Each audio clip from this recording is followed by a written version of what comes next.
Hello, everyone. Thank you for joining us for this 13 Plus FastCast. I'm Carson Courier. Now, we do want to begin with some breaking news just into our newsroom. We now know the name of the convicted felon arrested in connection with a drive-by shooting that injured a federal agent in Tucson last week. We want to show you some of that video of that scene last week. You are taking a look at this right here. Now, the shooting happened outside a 7-Eleven at 29th and Columbus. The Department of Justice said 39-year-old Gerardo J. Rosales of Tucson, he is behind bars on charges of assault of a federal officer and convicted felon in possession of a firearm.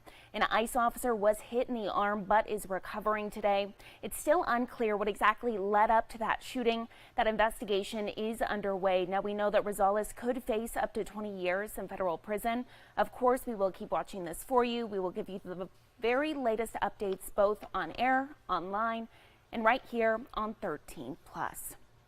Now, turning to our website, we do want to let you know of a lockdown. This is actually just lifted just into our newsroom. So we know that there was several schools in Safford that were locked down because of reports of an armed shooter there. It was happening at several schools. Again, we are just told that this lockdown has been lifted. We will get that updated online and have the very latest details for you in our next newscast. That is happening at 3 o'clock this afternoon. Turning now to a developing story in Tucson. Tucson police detectives have arrested a suspect for an aggravated assault at Grant and Oracle. He is a Suntran bus driver who followed the victim off of the bus and stabbed him. You're taking a look at some video of that scene from earlier. Police say the victim was taken to the hospital with non-life-threatening injuries. We do want to turn to our website now. You're taking a look at that individual, that Suntran bus driver that was arrested. This is 62-year-old Wilbur Nimmons. Nimmons has been charged with 2 counts of aggravated assault and is being held at the Pima County Jail. Our very own Mary Coleman is breaking it all down for you. She will be on 13 News live at 5. We'll keep updating you with this story. Just head to our website. That is KOLD.com. Turning now to another developing story on a Friday afternoon. This is where investigators are looking into a police shooting. This actually happened overnight earlier this morning. You're taking a look at that scene. This is video from earlier on West Bilby near South 6th Avenue. Police say they were called to a report of a man in crisis with a gun. Now, according to investigators, the man was firing shots in the air from his front yard. Police say before they could talk to him, the suspect started shooting again. That's when an officer shot the suspect. He died at the scene. We are waiting to get more information on this. As soon as we do, of course, we will let you know. We want to turn now to another story on our website here. Let me pull it up for you. This is in Rio Rico. Yesterday afternoon, a Santa Cruz County Sheriff's Office deputy reported that shots were fired at a man who was holding 2 knives in the area of the 400th block of Gorian Court in Rio Rico.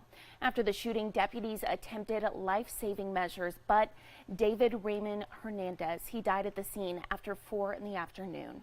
The deputy who fired the shots has been placed on administrative leave pending an investigation. Of course, turning now to some national news that we've been following ever since it happened. The gunman who went on a shooting rampage in Maine is still on the run, and officials have new details, or they're offering some new details about that manhunt. 40-year-old Robert Card is accused of killing at least 18 people in the town of Lewiston. That was Wednesday night, wounding 13 others there. Police say he should be considered armed and dangerous. We know a lot of places in this area still on lockdown.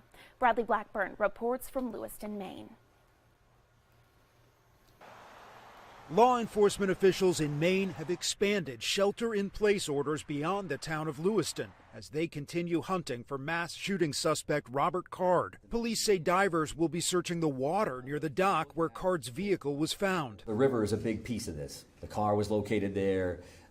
Evidence is located in the vehicle or right there along the shores of the Androscoggin River. On Thursday, SWAT teams, K-9 units, and helicopters scoured Card's hometown of Bowdoin, even honing in on one home in particular, but came up empty. Card, an Army reservist, allegedly opened fire inside a bowling alley and restaurant in Lewiston Wednesday night, using a semi-automatic assault rifle with an extended magazine and a scope. Every one of those rounds that got fired need to be investigated. Every one of those cartridges that lays on the ground needs to be collected. Despite recent mental health issues, including a temporary hold at a facility over the summer, federal law would not have kept Card from obtaining a firearm. As the investigation unfolds, the names and faces of the victims are being revealed, and loved ones in lockdown are sharing memories online.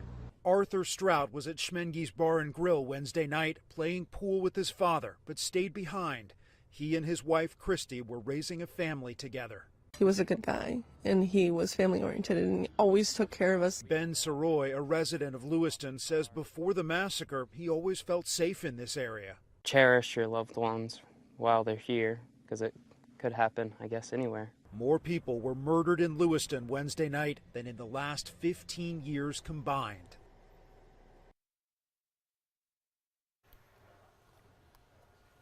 Meanwhile, overseas, new numbers out now show more than 7,000 Palestinians are dead from Israeli airstrikes. This is according to the health ministry controlled by Hamas. In Israel, fighters there are preparing for a ground invasion. The United Nations says Gaza is running out of fuel. They say that's making it tough to treat people at the hospital. Arab leaders are making a joint plea for a ceasefire so civilians can get humanitarian aid, and nightly airstrikes only continue. Now, there's been a reported 250 airstrikes over the last day. In Gaza, Israeli ground forces crossed the border again overnight, the second incursion in just 2 days in response to the deadly terror attacks and hostage taking in Israel 3 weeks ago. And here at home, you are taking a look at some vandalism that happened overnight. Tucson police working to learn exactly who did this, when it happened. You can see that there on the side of a building. The words say Free Gaza. This is on an abandoned building. It's on Speedway near Country Club. We are working to learn more about the investigation happening. We'll get you the latest on air and online as soon as we learn more. And coming up tonight, our very own Emily Miranda is working on a story about the increased bicycle fatalities on our roads. Listen. I'm Emily Miranda reporting in Tucson, where bicycle fatalities and crashes are becoming more of a growing problem. With more bicyclists on the road because of the cooler temperatures, Ciclavia and El Torre Tucson officials are concerned these incidents could increase in the next few weeks. Now, I spoke with one local bicyclist who tells me about their experience on Tucson roads, and with Look Save a Life, who says safety is everyone's responsibility. I will have the full story coming up tonight at 6 on 13 News.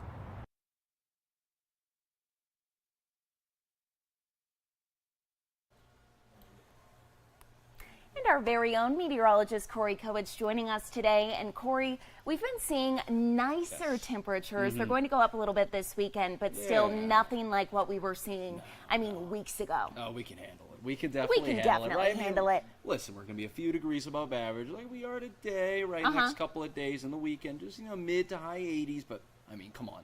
That's a cakewalk compared to what we had before. Just look at how hot it was for October. Let's take a look here, right? So we started off kind of cool, but ever since that stretch from the first 4 days of the month, we had 17 out of the next 19 above average, well above average, including 5 record-tying and breaking days. We had 4 triple-digit days. How about the last 3 days? Not too bad, right? How about below average for your Tuesday and Wednesday? Just around average for your Thursday. And today, on Friday, we're about average as well. Look at those current temps, 83 in Tucson. Don't really expect it to get that much hotter today. Pretty much all clear skies in and across the region.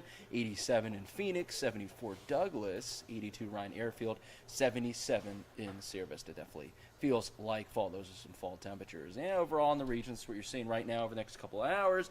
Those are about the temperatures you'll peak out at, right? So the mid-80s for Tucson, high 80s for a place like Phoenix, high 70s for Sierra Vista, low 80s Nogales, and the high 70s for a place like Douglas as well.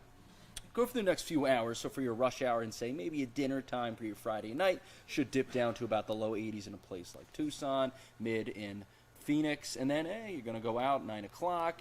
Be dipping pretty considerably, right? How about into the low 70s for Tucson, getting below the 80-degree marker in a place like Phoenix, 62 in Sierra Vista, 59 Wilcox, 61 Douglas. So it looks like to our south and east, starting around 9 o'clock, you may need to pack a second layer because if you're going to be out for a little later for your Saturday night around midnight, it's going to be in the 60s for many spots, and in the 50s to our south and east in places like Sierra Vista and Wilcox. And then for tomorrow morning, for your weekend on Saturday, going to be about 60 degrees, high 50s, low 60s, and areas to our east and south. How about Sierra Vista at 50, Wilcox at 45? You may need 2 layers in Wilcox. You wake up tomorrow if you're going to be out and about early in the day, and overall tomorrow maybe just a tad, just a touch hotter, right? 86 in Tucson, 86 Phoenix, 87 Casa Grande. I won't even say hotter. I'm so used to saying that. I say warmer. There you go. That's the way I would works. describe it. Yeah. 79 in Sierra Vista as you start your weekend for tomorrow. And overall, here is your temperature trend over the next 7 days, right? Peaking tomorrow, but then how about it crashing once again back into the 70-degree marker by early next week, maybe even the mid-70s. That would be so nice. That would be even cooler than what we had earlier this week. So Yeah. that would be another graphic that I could show saying it hasn't been this cool in how long, right? I mean, 'cause we're starting to get into that territory again with the changing seasons. Maybe a bit of a ramp above those temperatures, but not looking to be anything too crazy. Another great thing is how about these lows as well, right? So we're going to be in the high 50s and then down to the low 50s. Maybe some of these days, Tuesday through Thursday, possibly in Tucson, could be a low in the 40s, certainly in the range of outcomes. So, yeah, those lows are also reflecting that it is definitely, in fact, fall.